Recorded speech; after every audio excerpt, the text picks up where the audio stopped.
Welcome everyone to our remote version of Cambridge Trust's Thought Series events. My name is Susan Martori Baker. I have the honor of being president of Cambridge Trust, New Hampshire. And we're thrilled to have you join us this afternoon for our presentation by author and certified wilderness first responder, Ty Gagne. Thought Series is Cambridge Trust's effort to present timely topics to our clients and friends, topics that have nothing to do with investment management or estate planning. Although you'll hear that maybe Ty's discussion does have a little bit to do with investment management. Our vision is to present interesting speakers on a variety of topics. And in the past, we've had a speaker who walked across Afghanistan. We've had an architect who plans walkable cities. We've talked about the science of football. We've had IBM Watson, well, not the computer itself. We also have had a children's book author and a scientist who studies and trains parrots. So the legacy continues, albeit unfortunately not in person just yet. We will be recording this Thought Series event. So if you want to hear it again, or if you want to tell a friend about it, the link will be on our website very soon. And following Ty's remarks today, he'll take questions which you can submit by typing them into the question button at the bottom of your screen. We'll try to answer as many as we possibly can. This afternoon, we welcome Ty Gagne to talk about his first book, which you all should have received, Where You'll Find Me, Risk, Decisions, and the Last Climb of Kate Matrasova.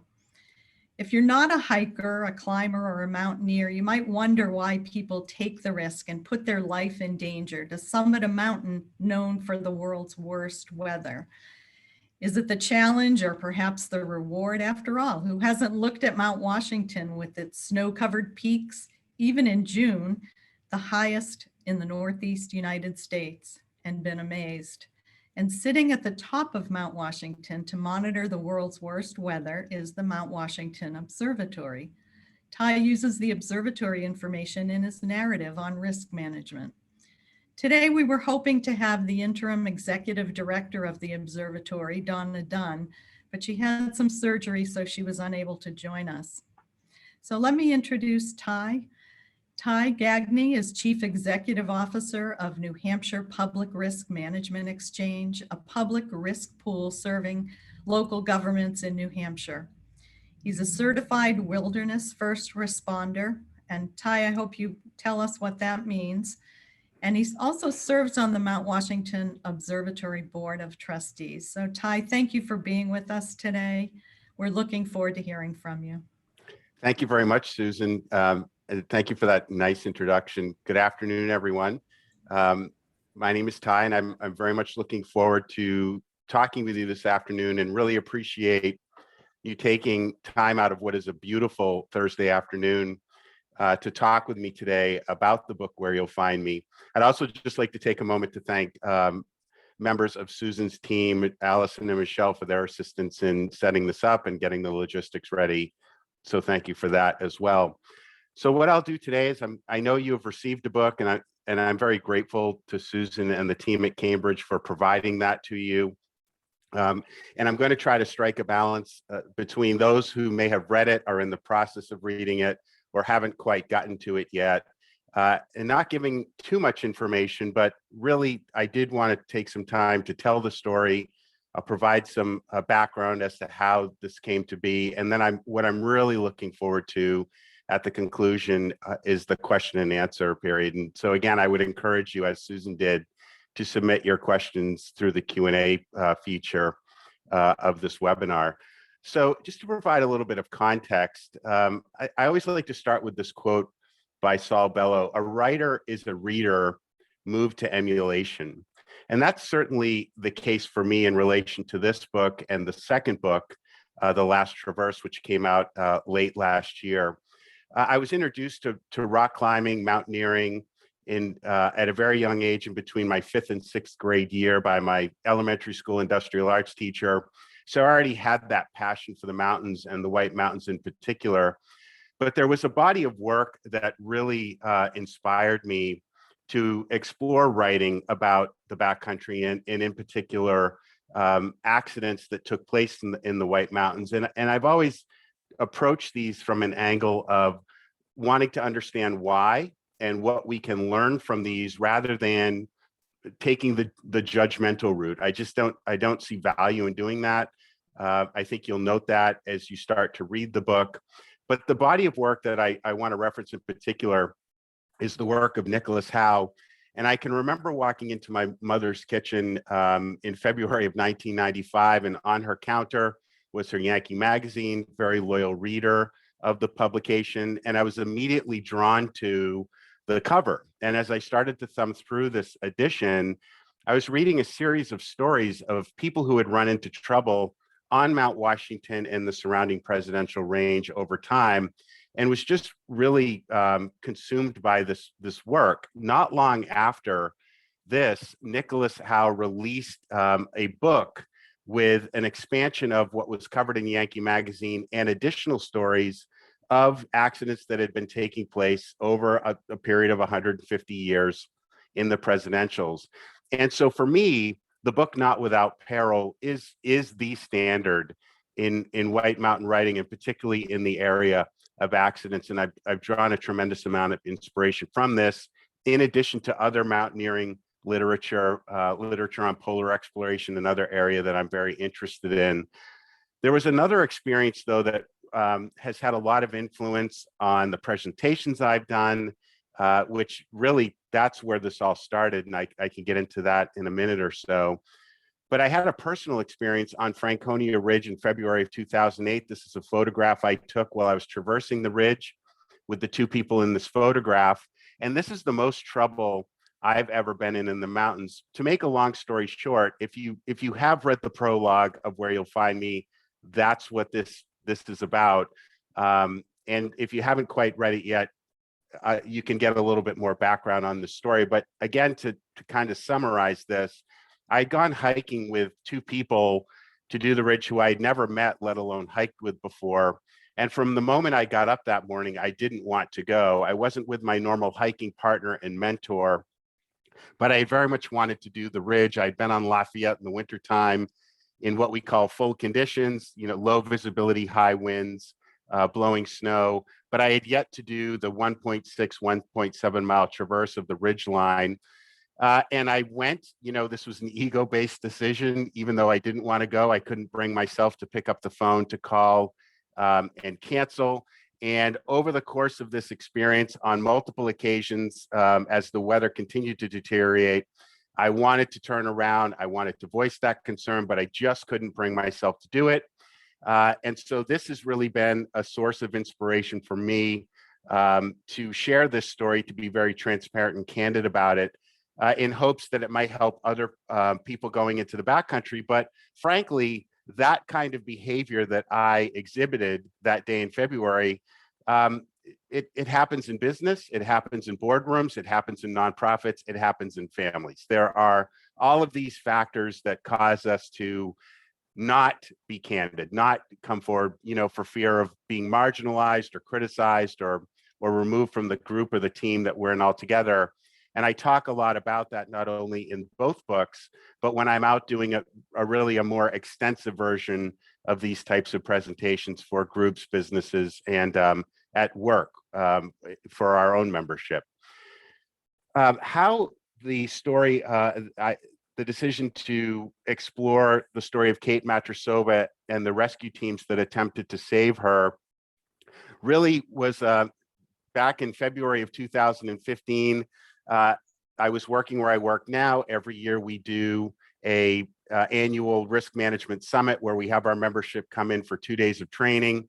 I was slated to present that year, and I wanted to take something I was passionate about, mountaineering, and my strong interest in accidents in the White Mountains. And I wanted to try to bridge that gap between local government, who my organization serves, and really take some of these stories and say, what can we learn from them that might help us better manage risk or better make decisions in the public sector or in our day-to-day activities, whether we're hikers, climbers, or not.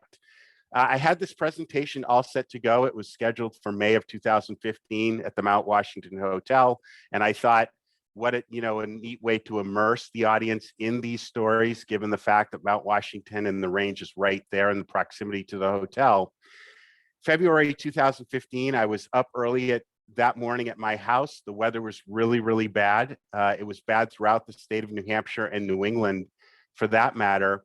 And as I'm having my morning coffee, getting ready to go out and try to start our portable generator, this graphic comes up on News 9's missing hiker.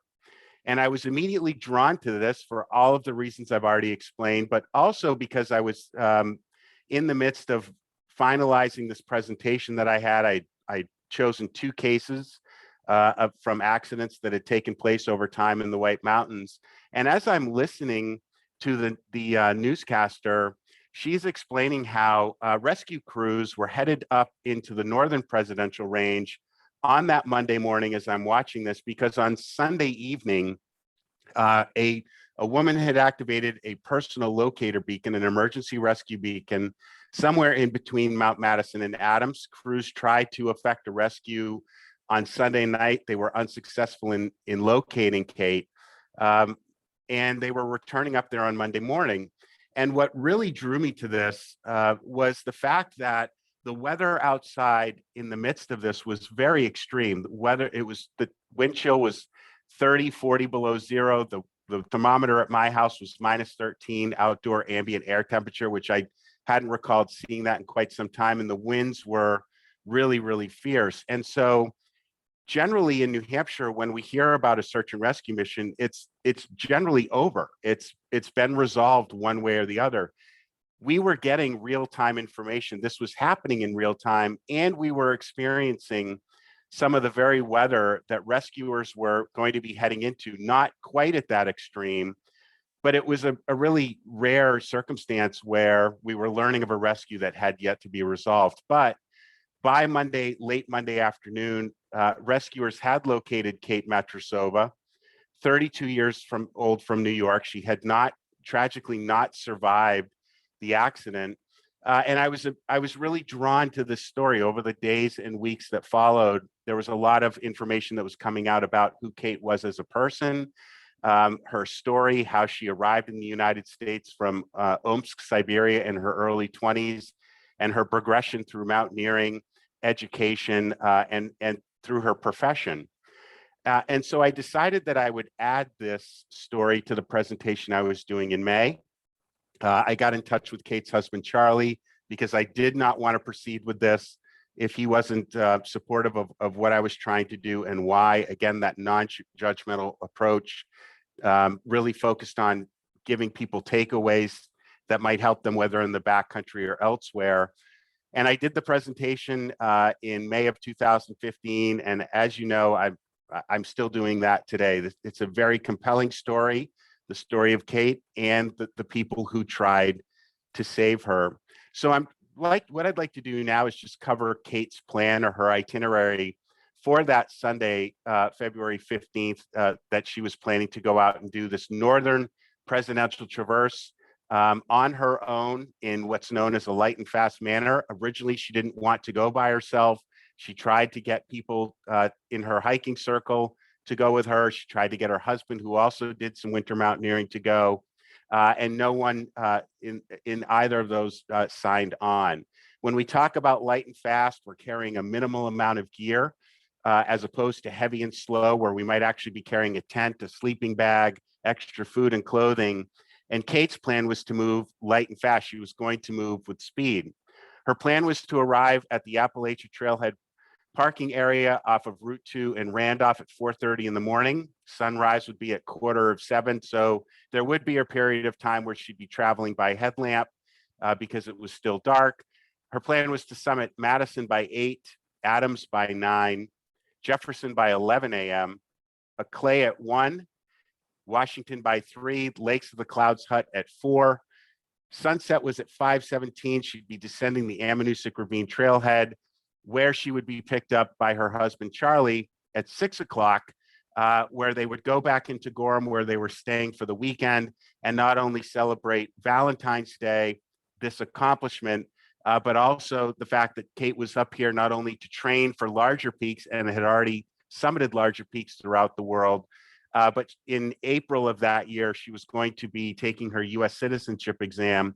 And she could think of no better way, no more symbolic way to celebrate that than to do the presidential traverse on President's Day weekend. And in fact, it was President's Day weekend. This just gives you a look at the forecast for that Sunday of her hike. And those yellow arrows represent bailout points that Kate had identified in her handwritten itinerary, areas that she planned to bail out in the event she got into trouble or ran out of daylight because she did not want to be up there at night.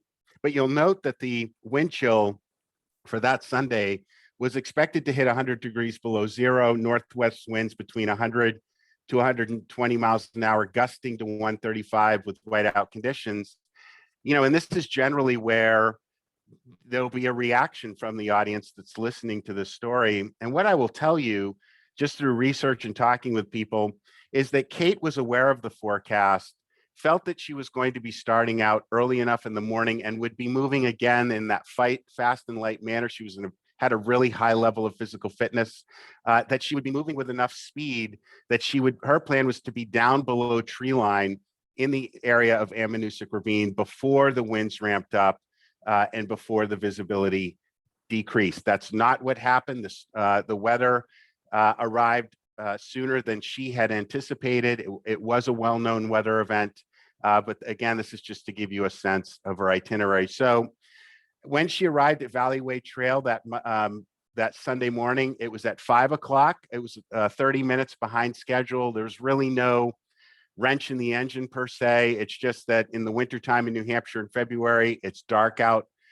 quite far into the morning, and it's just easier to move a little bit slower and to stay in bed.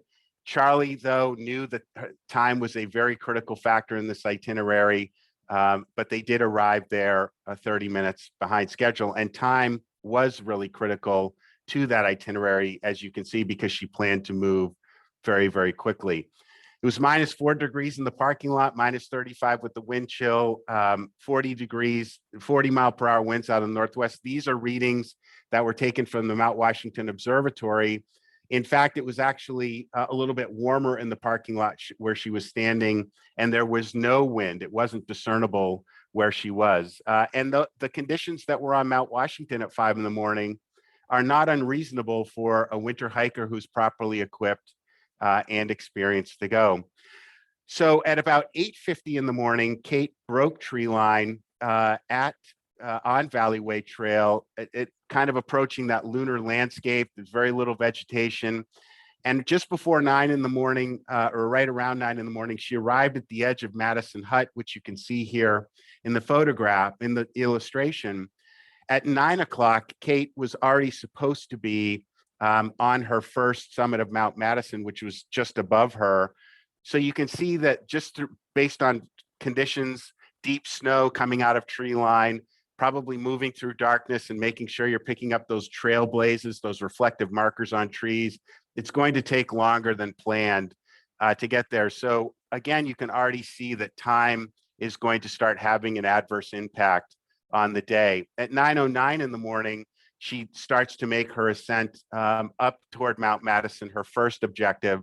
And you can see that it is starting to get colder than it was at 5 in the morning.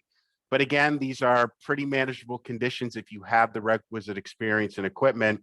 But I will tell you that wind chill, the longer that you're out in that and you're exerting yourself, if you're not hydrating and not taking on food that serves as fuel, you do really run the risk of hypothermia.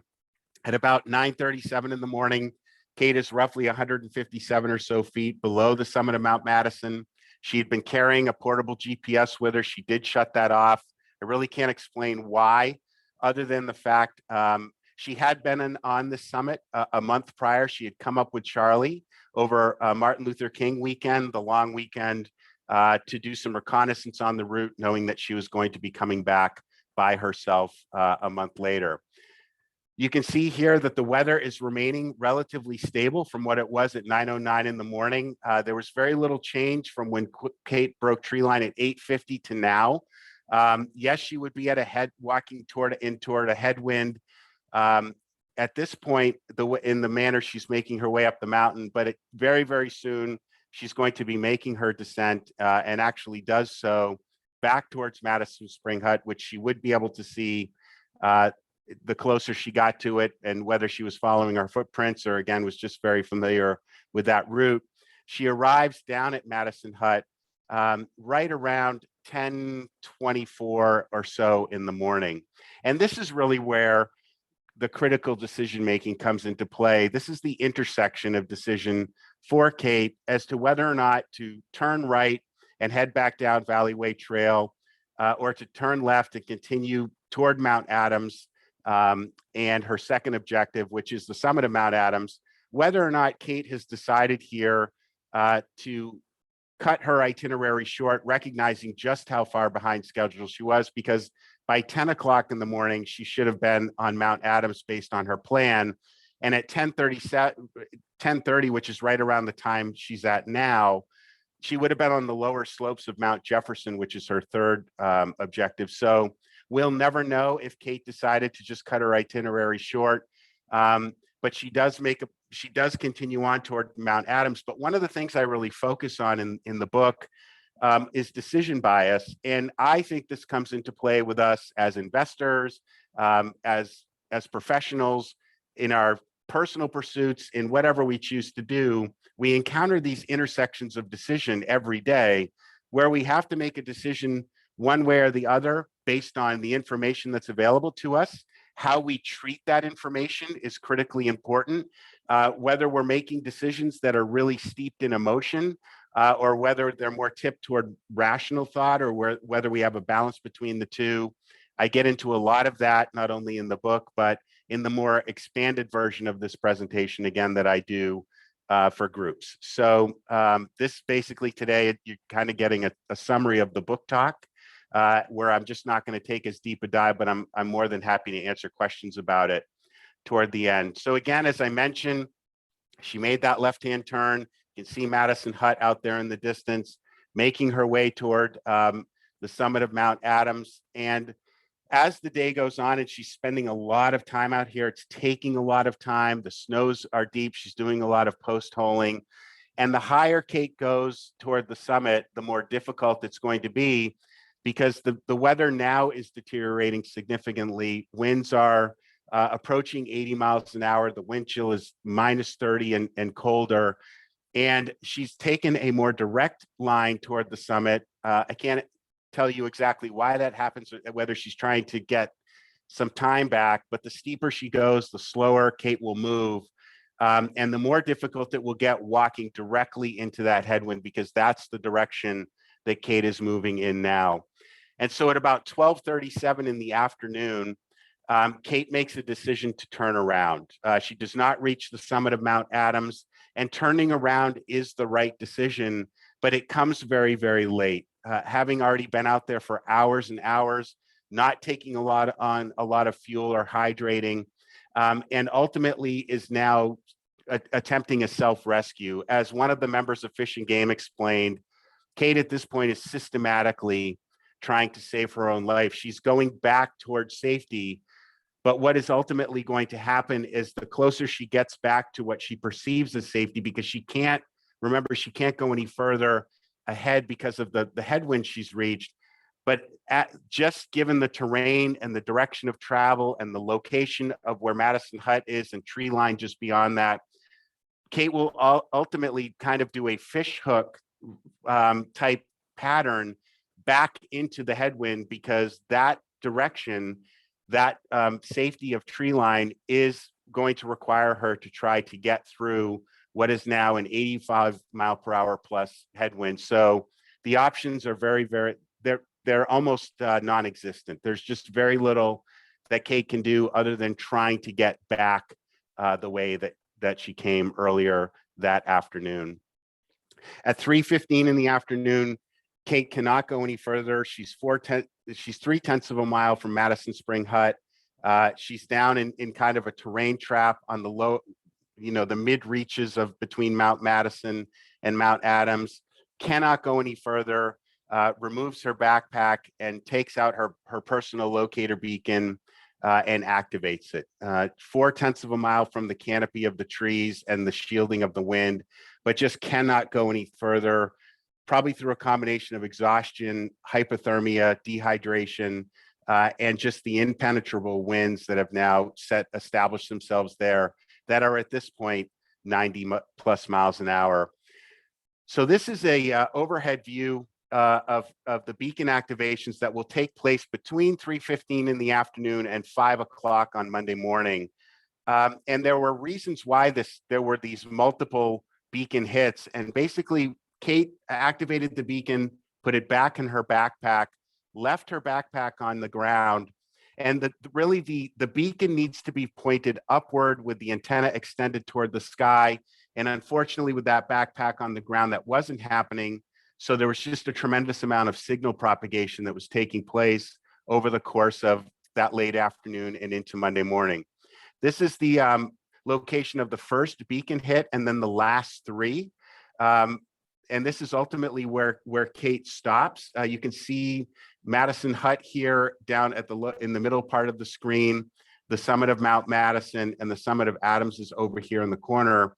But these other beacon hits to the right and spread out. And the one at the bottom of the screen is the second beacon hit. And I'd like to just focus on that for a moment, because the rescue mission had started immediately after the activation of the beacon hit once it was received. And Fish and Game has oversight of inland search and rescue in New Hampshire. They have a 17-member advanced search and rescue team. Members of that search and rescue team were called in, as were members of the Mountain Rescue Service, which is an all-volunteer search and rescue team to deal with the Sunday night portion of the mission. At about 1 o'clock in the morning, Mountain Rescue Service arrives at the site of the second beacon. They had made a collective decision among the teams and the incident commander that they would not put team members above tree line in complete darkness with winds that were now sustained at 100 plus miles an hour, nor would they put them into avalanche terrain, which you can see over here to the right side with those two beacons side by side in King Ravine.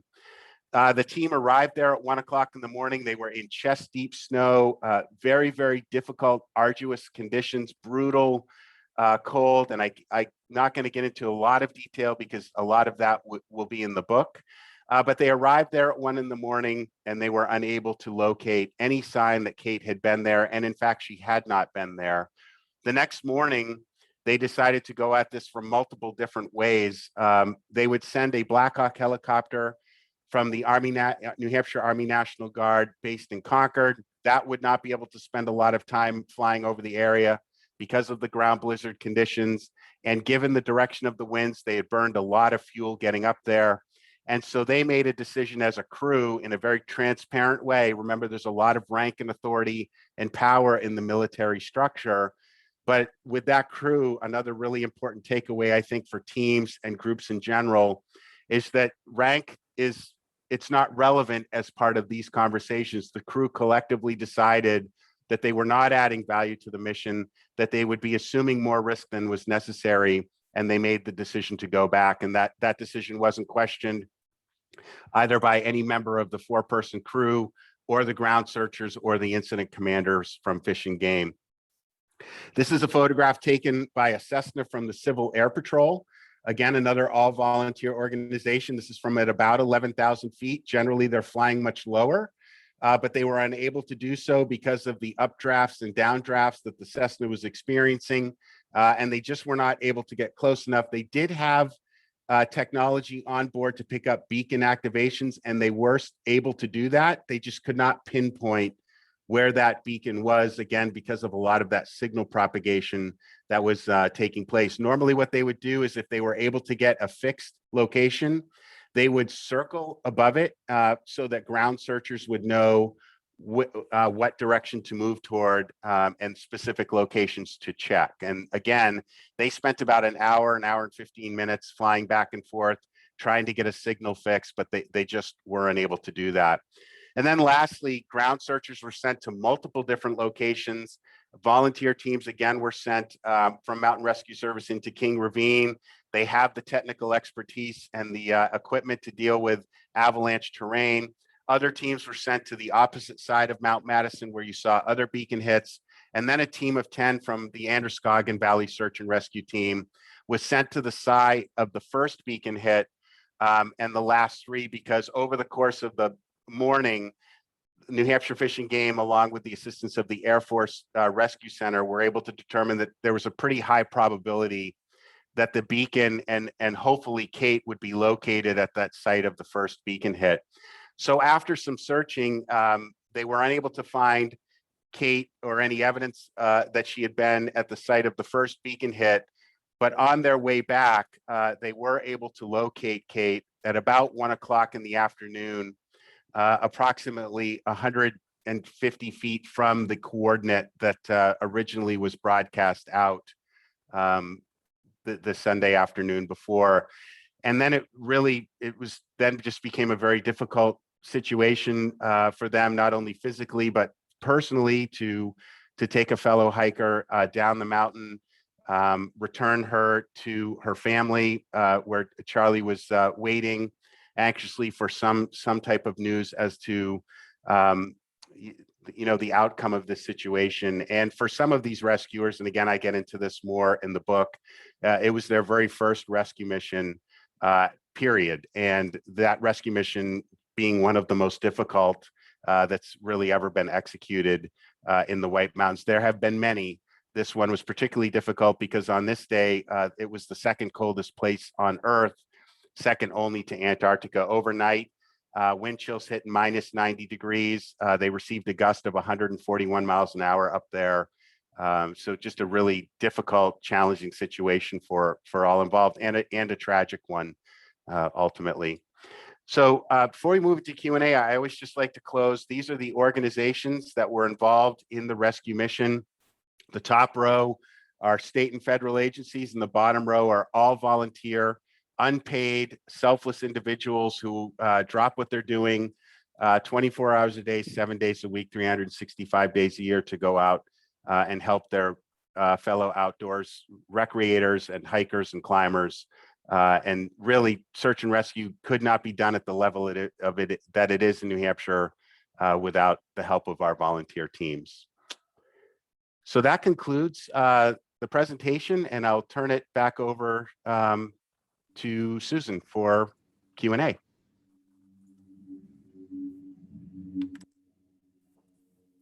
Great. Thanks so much, Ty. Your insights into risk and the human factors that drive us to make decisions, I know in the book you deal with it quite a bit, are just so thought-provoking. The unintended consequences when decisions are not made appropriately. Although not a risk of life and limb, our risk analysis is something that our investment team does on a daily basis, assessing the risks in our client's portfolio. I know your second book, The Last Traverse, talks a lot about group decision-making. So how does a decision-making change when it's in a group versus alone like Kate was? Yeah, thank you for the question, Susan. I think what it comes down to is the more people involved, the more human factors there are at play. And, in groups, there can be conflict. There can be members of the team that are, we call them cliques. There can be power and authority and tenure in teams that can be intimidating for those that don't feel they have as much experience or expertise, or they're concerned with speaking to a supervisor or manager or team member, again, for fear of criticism or leading others to believe that, maybe they're not qualified to be there. We have all of these perceptions that float around our heads as to why we should or shouldn't do things, but interpersonal dynamics absolutely come into play with teams. Excellent. So we have a softball question for you. Okay. Can you define postholing? Thank you for the question. I should have done that in the presentation, but I guess if you've lived in New England, if you can think back to your childhood and sledding out in the backyard and you're walking across the top of the snow, and then suddenly you find yourself up to your knee or thigh or even your hip. That's what postholing is. It's, when we break through and we sink in, and it can be really exhausting and taxing on a hiker in particular. Next question, can you give us any explanation of Kate's blunder? I'm reading this, it's not my words. And what might help us avoid blunders in our own lives? Well, I think in the case of Kate, and again, we'll never really know what was going through her mind and her decision-making process. Although, in talking with Charlie, she was a rational decision maker. She was concerned about being there after dark. She really believed, based on the interpretation of the forecast, she would outrun the weather.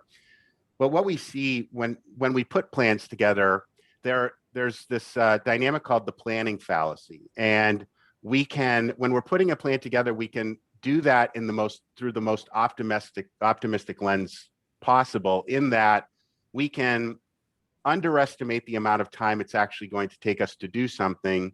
We can overestimate our ability to accomplish it in that amount of time. And if we are with other people, we can also overestimate their abilities as well. Kate, in this case, was alone, but in looking at the itinerary and the time that she had allotted, everything was really going to have to go right. Because if you look at the White Mountain Guidebook, and you put that traverse together, it takes a long time to cover that 15 miles. And there are so many variables in between start to finish: deep snow, drifting snow, wind chill, whether we can keep our water from freezing, our food from freezing, whether we have an equipment failure. There's just a whole host of different things, I think, that came into play here. Hypothermia also being one of them, that impacts your cognitive ability to make rational decisions. Thank you. Next question. How would Kate have been able to access actual weather forecasts at or near the summit? And did she have the necessary equipment to do so? Well, I think the go-to for higher summits forecast is the Mount Washington Observatory, which you mentioned. She had checked the observatory higher summits forecast on Saturday night, did not check it Sunday morning. And what I like to tell groups is that even if she had checked it on Sunday morning before she left, it would have been the same forecast that she based her decision on Saturday night. It's really difficult to say. She had an iPhone with her.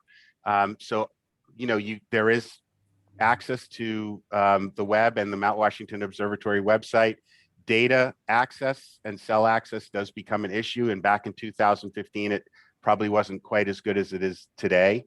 So there's no guarantee that data could have been obtained. She did have a satellite telephone with her and opted not to use it in the event that she got into trouble much further down the range. That was a collective decision that she and Charlie had made for her to preserve the battery in the event she got into trouble, out near Jefferson, Clay, and those areas where it's more remote.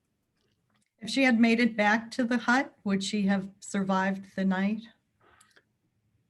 Well, the hut is locked. There is a small space down underneath that can shelter you from storm if you're able to access it. You can't get inside. Those are locked up in the winter.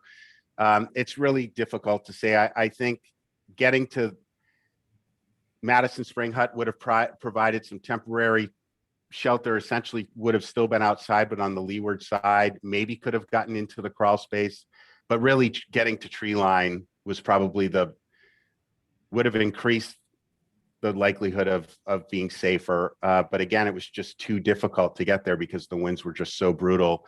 Madison Call, where Madison Hut is located, is a low point in between the summits of Mount Madison and Mount Adams. And the way the wind was blowing, it was funneling through there. And that interaction of the wind with that terrain actually increases the force of the wind. So it was even more difficult than had she been out on a slope and not dealing with funneling.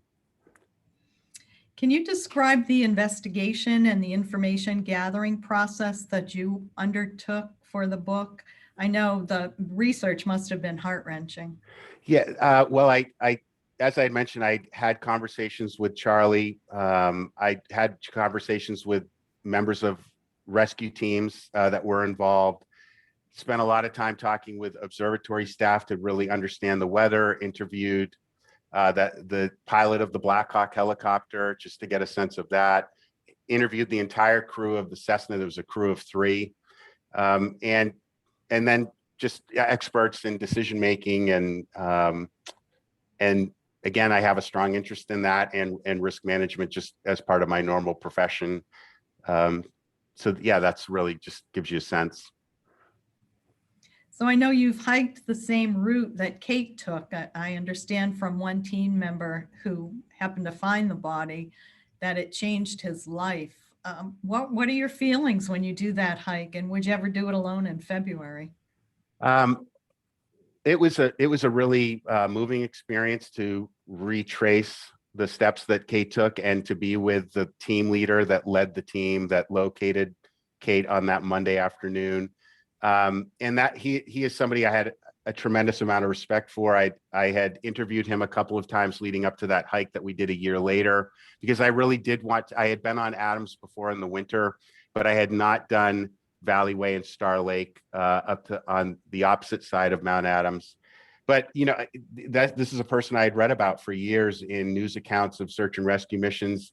He's in the book Not Without Peril, and to go with him and to experience that, and he hadn't been there since the rescue mission, again, was just it was a very meaningful experience for me.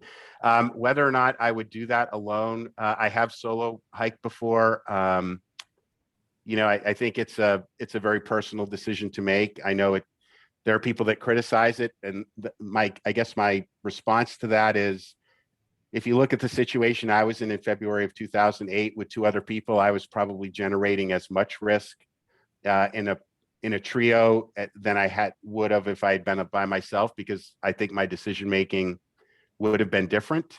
But I was with people, and those interpersonal dynamics were in play. My ego was in play. So yeah, I hope that answers the question. So is it common to hike alone in the winter? There are a lot of people that do it. There are a lot of people in all 4 seasons that get out for the solitude and to build the experience, and generally things don't go wrong. So I can tell you, it probably looks like there are a high number of accidents that take place in the White Mountains based on what we read, but there are hundreds of thousands of people that go into the mountains every year. So the frequency is actually quite low for the high number of people that pursue hiking in the White Mountains. Pretty easy access. Absolutely. Very easy. Yep. What are the 5 most important items to put in your pack when you're going on a day hike? Thank you for the question. I'd refer you to the Hike Safe website that gives you the list of 10 essentials, but I think of, food, water. I think a jacket is important. I think if you're familiar with where you're going, it's still important to bring a map or a compass in the event that you get disoriented or off trail. Again, we can assume we know where we are, where we're going, but we can also get complacent with those kinds of things. So map, compass, jacket, maybe a bivy sack. You can get a very lightweight bivy sack. They have them in the camping sections at outdoor stores. I've seen them at Walmart and Dick's Sporting Goods and other places like that. Just something to be able to give you shelter, I think is important. We have an attorney that wants to know if it would be reasonable to insist that people go out in groups on winter hikes, if that's reasonable for their own safety and for the safety of the rescuers. It's a very good question. I think these are individual decisions based on experience level, expertise, equipment. That's not to say that people always utilize that thought process when they go out, but I wouldn't go so far as to say that how people go out should be mandated. And I also think it would be incredibly difficult to monitor that and enforce it. and it would be incredibly expensive. And I'm not saying that avoidance of tragedy isn't worth financial investment, but I just don't think personally going so far as to mandate is I don't think it's appropriate. What do you hope readers will take from your books? Well, I do hope that for the backcountry community that there are takeaways there around reflecting on their own decision making, risk tolerance, the fact that raising awareness of just how special the search and rescue community in New Hampshire is, and I also hope on the human side that when you read the story, though it's human nature to be judgmental and to reach judgment, that maybe trying to find empathy and understanding and the recognition of the fact that we may not be winter hikers or ice climbers or pursue those kinds of things, but we've all done something at some point in our lives where something got away from us because of the emotional side of decision making and because of the way we treated the information that was available to us or how much weight we did or did not put on it.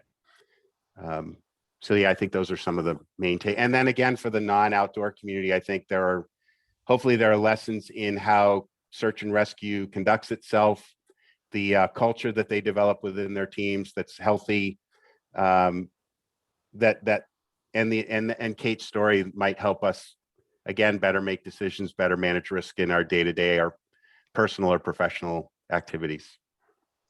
And actually along those lines, we have one question. When I think of my outdoor adventures, which include winter ascents of Mount Washington, I've always considered it a test of my physical capabilities and stamina, but never considered it a test of my mental capabilities or decision-making capabilities. I've always assumed I'm smart enough. Do you think that's a common problem? Well, thank you for sharing that reflection. I think that's really important because, if we think of someone who's highly driven, very goal-oriented, you can see where we just continue to move toward that goal or that summit and not giving the information that's available to us its due and how we process that. And I think when we are tipped toward the physical, which is, I'm exerting a lot of energy to get to where I want to go, achieve the objective or the goal I'm trying to, that can get in the way of decision making. And if we're not focusing on self-care through exertion, we're not hydrating, we're not eating, we can grow dehydrated, we can become hypothermic, and hypothermia isn't just a risk or a threat in the wintertime. That dehydration and hypothermia impacts us cognitively. It impairs us, and it affects our ability to make those rational judgments, the rational decision making.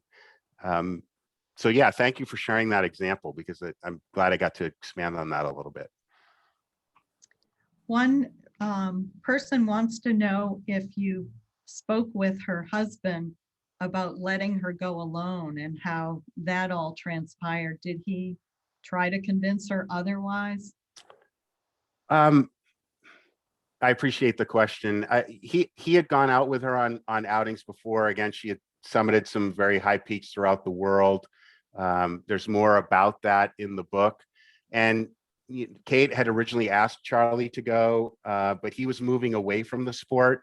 But I think also just a recognition that very independent person. He recognized that in his wife and didn't want to hold her back at all from being who she was and wanting to accomplish everything she had set out to do. And, he did the morning that she departed up the trail. He had that second thought feeling that all of us have gotten at one time or another. But by that point, as he was standing there in the parking lot, Kate had already made her way up the trail. And again, I think that happens to us. It's human. And we've all had those situations where we've had that feeling in the pit of our stomach or that second guessing So you mentioned that Kate was not fueling. She might have been dehydrated as she approached Madison Springs Hut near the end. Can you discuss the difficulties of eating and drinking in the extreme conditions that she experienced? Yes, thank you for the question. It is challenging to keep fluids from freezing in the winter. It doesn't necessarily have to be as extreme as it was, but just really recommend insulated jackets for their special. They go over your Nalgene bottles or your water bottles to keep them from freezing. However, it's important that if they're in your backpack, they're also surrounded by warm clothing. If I also know people that carry it inside the jacket that they're wearing, so body heat keeps it from freezing. But it definitely have to manage food and fluid in the wintertime, because if the food's not pliable, it can freeze solid. In the case of Kate, all of the water that she brought with her was full and frozen. A thermos of hot tea that she had brought with her was not recovered. So it's impossible to know whether Kate was hydrating from that thermos or not. But the water did freeze. Wouldn't an iPhone stop working in those conditions? Like you mentioned, she had an iPhone with her. Yeah, it did function properly. I think you can keep it warm again by keeping it close to your body when you're exerting yourself, shutting it off. But it's not out exposed to those kinds of temperatures. It's not going to last long at all. But I do know that the battery life on the phone was good. I think the phone was kept off for the duration of the hike, based on talking with investigators and just research that I've done.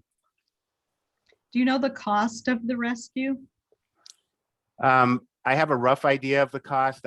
That's not really for me to disclose. Again, it was just part of the research project. In New Hampshire, Fish and Game can, if they determine recklessness, they can recoup the costs of rescue, and have done that on occasion, depending on the situation. Negligence, recklessness. In this case, they did not make any attempt to recoup, because they recognized that a very high cost beyond money had been paid in this situation. Absolutely. What in your background or experience has drawn you to the notion of risk, both in your personal and your professional life? I just find it's fascinating to me. Obviously, I spend a lot of time and focus on it professionally. As I grew up and was introduced to climbing and rock, ice, and alpine, and reading a lot about accidents, both in the White Mountains and beyond, and then just working with the public sector, where there's a degree of risk associated with that. I've just been very fascinated as to why things go wrong, why things go right, what contributes to both of those, what can we learn from both of those. And so I think that's where the passion comes from. And I'm not going to tell you, as someone who works in risk management, I think there are risks worth taking. I think when we get out of our comfort zone, that's really where we build experience and wisdom and expertise. That's where all of that good stuff happens for us. Again, I think there's just a way to get out of your comfort zone and to assume and manage risk. So I'm not going to sit here today and tell people they shouldn't take them. I think there's just a process for taking them in a way that minimizes the potential for accidents or trouble. Is the route that Kate took a popular one in the winter? Well, I've talked to a lot of the backcountry community over the years, and particularly since the book has come out. And my sense is that it's not as popular as some of the other ways up Mount Adams. Valley Way Trail is a very popular trail up to Madison Call, and then Mount Madison. That's regularly traveled in the wintertime. But my sense is that a lot of the hiking community will break off of Valley Way Trail and do airline what's called the Airline Trail, King Ravine, which I've done in the wintertime, which I absolutely love. So there are different ways of getting up there. But Star Lake it's steep and it's tricky. There's a lot of rock up there. That a lot of ice can accumulate depending on the weather conditions. And so I think other people the other reason that people are drawn to the other trails is you're more exposed to the change in the weather, particularly from the northwest. When you're in behind Mount Adams on Star Lake, you're shielded from some of that. And Kate was shielded from it that day, and really probably didn't realize the gravity of the weather change until she got higher up on the slopes of Mount Adams. I know you said you didn't want to restrict individuals in some way by having to go in groups, but do you think there should be a requirement for winter hikers, or any hikers for that matter, to file a plan with one of the agencies prior to setting out? Thank you for the question. Well, one of the 10 essentials, or one of the most important things that we do, whether we're hiking in the winter or not, is to leave an itinerary with a loved one or a friend or somebody that you trust. And I go so far as to recommend leaving it with 2 separate people in 2 separate households in case one forgets. You have the contingency.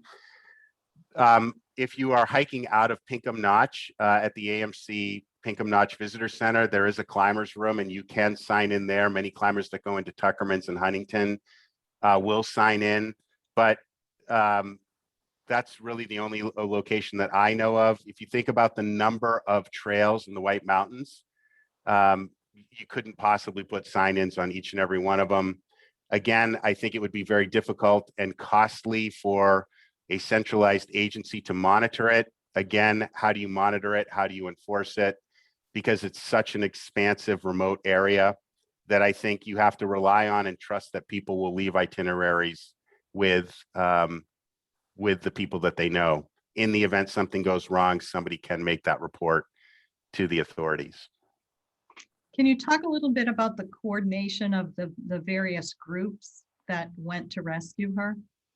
Yes, so there are a number of volunteer search and rescue teams. Primarily, most are located in the North Country. I'd encourage you to visit the New Hampshire Outdoor Council website. Again, New Hampshire Outdoor Council. That lists all of the volunteer search and rescue teams in New Hampshire. You can also provide support through donation to the teams individually, or the Outdoor Council also collects donations and then provides grant funding to these teams. Again, they're unpaid. They rely on donations to purchase equipment and to train. In New Hampshire, as I had mentioned earlier, New Hampshire Fish and Game provides oversight of inland search and rescue in New Hampshire, and also provides oversight of the search and rescue volunteer teams. New Hampshire Fish and Game is the agency that activates the volunteer search and rescue teams, and they'll activate particular teams based on location of the mission and also the complexity of the mission. There are teams that are trained in different things, and so they'll leverage that expertise and experience based on the parameters of the given mission that they're confronted with. And how do they know who's leading the mission? Well, each team has a team leader, but I get into this a lot more in the second book, that there's a team leader, but you really don't necessarily find a hierarchy within the groups that go out. There is an incident command post that's established, but the teams are empowered to make decisions in real time. They're never forced to do anything that either individually or collectively where they feel they may be going over that edge or assuming more risk than they can or should handle. So again, they're empowered to make those decisions. And even though there's a informal team leader within a group on the ground, any member of that ground team can at any point say, that's it, either I've had it or I can't go any further. And they're either able to turn around or sent back with a teammate, or the entire team turns around. There's no judgment, there's no criticism. And it's just I think it's just a really healthy way to operate teams. Can you talk a little bit about how they implement that risk analysis? Well, there's, recognizing there's there's a ton of experience and expertise within these individual teams. They are hikers and climbers themselves. Many of them are mountain guides. They spend a lot of their off hours when they're not teaching school or guiding clients or running small businesses. When they're not doing that, their off time is likely out recreating or rescuing. So they bring a tremendous amount of experience to bear on these. And then it's just, they train together. They'll often cross train. All of the teams train together once annually. And then they're out either recreating together or they're out rescuing together. And so that camaraderie, that bond, that trust builds over time. And there's pretty stringent qualifications to get on these teams as well. Would you talk a little bit about the technical aspects of decision-making versus the equal importance of the softer skills related to decision-making? Can you speak a little bit about that? Sure. I think a lot of this comes down to situational and self-awareness. And really, when we look at situational awareness, which I do expand on in Where You'll Find Me, I think you can break it down into human, physical, and environmental factors. Again, physical, it's those tangible objects or that we're interacting with, or terrain. So let's look at driving a car. So the physical aspects of that are the car itself. The environmental factors are the weather on out that day, and then the human factors. Are you fatigued? Are you upset, angry? What's your level of experience? Young drivers, this is critically important to recognize those human factors, because there is a degree of perceived invincibility at those younger ages that does carry into your 20s and approaching 30. But it's being aware of all of those things, being aware of what you are bringing into that system that you're operating in, whether it's in the mountains or car, in the office environment, whatever it is that you might be doing. And then it's how we treat the information that's available to us. So it's a recognition of self, and then it's a read of the environment that we're in. How are we treating that information that's available to us? Because we can get ourselves into situations where, if we have a plan and we are very focused on it, if there is information available to us that's not favorable to our plan, we can dismiss it. So it's really positioning ourselves to be open to all information, putting equal weight on all of that information, and just analyzing that information in relation to the plan or the goal that we've set out to do. And then again, the big impact on this also is time. So here's where I am now in the present. Here's what's happening around me. What does this mean a half an hour from now, an hour from now, 3 hours from now? And am I weighing all of that in relation to what I'm currently undertaking? Next question. We've got a lot of questions, Ty. Good, great. Do you think the fact that Kate's prior mountaineering experience was typically guided contribute to her inability to assess the risk on her own? I think that's an excellent question. I think it's a really important point. Kate had been on a number of guided climbs throughout the world and had successfully reached every summit that she had that sought after. The guide dynamic is very, very important, because mountain guides assume decision-making for the group, for the clients, not all that much different than probably the way that that Cambridge Trust interacts with their clients, that there's a certain amount of trust that's placed in your staff and how risk will be analyzed and how much risk will be assumed. So I think that is important, because do those experiences of reaching those summits translate into the experience that's needed to do a solo traverse of the presidentials in the wintertime? And all I will say to that is, one of the dynamics that come into play, one of the decision biases, and I'm not saying this is the case here because I don't want to speculate about what was happening with Kate on February 15th, but overconfidence bias, where we can, again, overestimate our ability and underestimate the terrain, the situation that we're in, the weather, all of those things I talked about in situational awareness. But that can be a very big factor. So whether that was in play, we'll never know. but I can tell you that even though Kate had been at 22,000 plus feet on higher peaks throughout the world, many mountaineers come to Mount Washington and the surrounding peaks to build experience and expertise because it is as formidable and can be even more extreme than what they're going to experience on the higher summits and the higher peaks of the world. How were you able to determine the exact timing? I know throughout the book you do have times that Kate reached different objectives. Thank you for the question. New Hampshire Fish and Game, as part of my research, provided me with Kate's GPS file, and I was able to utilize that in Google Earth to look at timestamps and location, and then do a comparison to weather readings that were taking place at the summit of Mount Washington, and then on the various weather mesonettes, which are weather sensors that are spread throughout portions of Mount Washington and other peaks. Do you think these occasional tragic events are one of the things that attract people to the sport? Well, I think there are. We do know that that when there are high profile type of incidents, there are people that are drawn to either that particular activity, whether it's hiking, mountaineering, skydiving, sailing. It really doesn't matter. I think there's always going to be that interest and attraction to things, particularly that are difficult, because there are people that pursue difficult challenges. But my hope is in the writing and in the presentations that I'm doing is that I'm trying to raise awareness as to just how formidable this can be. And, yes, take the challenge if that's what you choose to do, but just to also please recognize the degree of risk and the unpredictability and the unforgiving nature of the White Mountains in New Hampshire, and how quickly things can change and how quickly things can go wrong.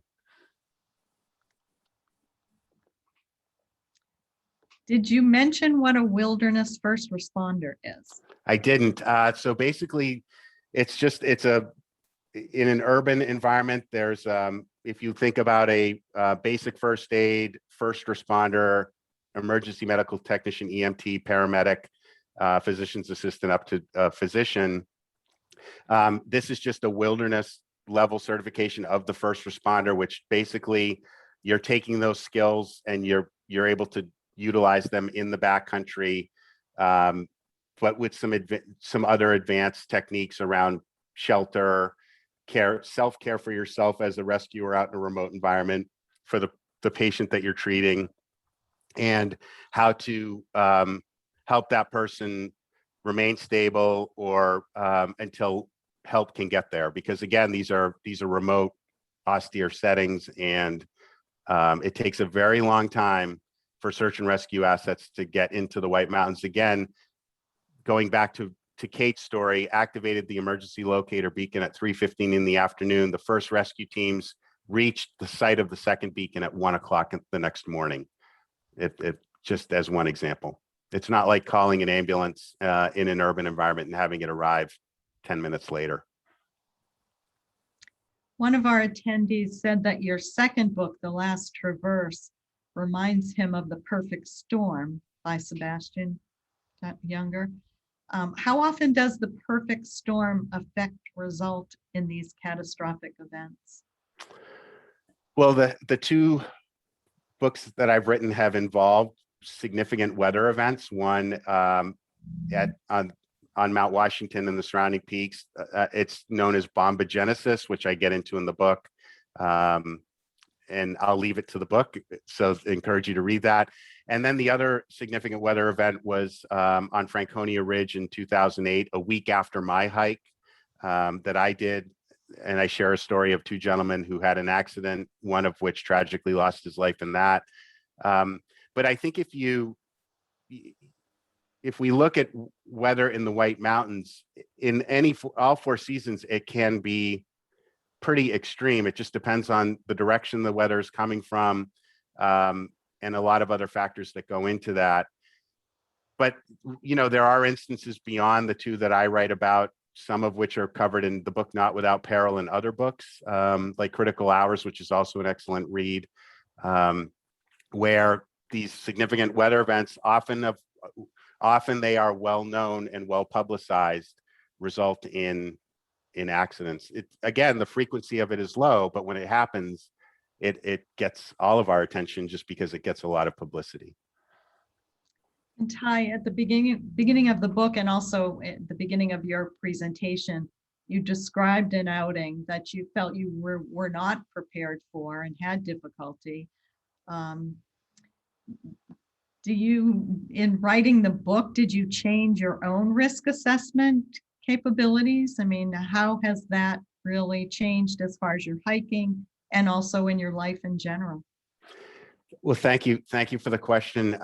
Well, I would say that experience, and I reflected a lot on that experience, caused me to make some changes as to how I, both personally and professionally, just the recognition of how the importance of, building an environment of trust and transparency within teams, how I go into the mountains, and I had the requisite equipment and experience that particular day. I just didn't have the fitness level and I think that's where things started to go wrong for me. And then from the lack of fitness for that particular winter, then came the lack of candor, right? So I think I've approached these two books with that in mind, and recognizing that, I'm in risk management, and it was just as susceptible to trouble as anybody else. It happens. We're human. I don't think it matters, and things can go wrong. So yeah, I think I've definitely threaded that experience through my life since then, both personally and professionally, and in my writing. Right. And hopefully that message will affect all of us. I know just reading the book certainly did affect me. I was sitting in the hot sun getting chills reading about how cold it was. So Ty, thank you so much for being with us today. If you haven't received the book, you should receive it if you've registered through our website. We do encourage you to read Ty's second book, The Last Traverse. I'm sure it's equally as motivating. We thank you again, Ty, for joining us today and wish you well. Thanks everyone for being a participant in this thought series from Cambridge Trust. Have a Thank you. Thank you, Susan, and thank you, everyone. Be well. So long.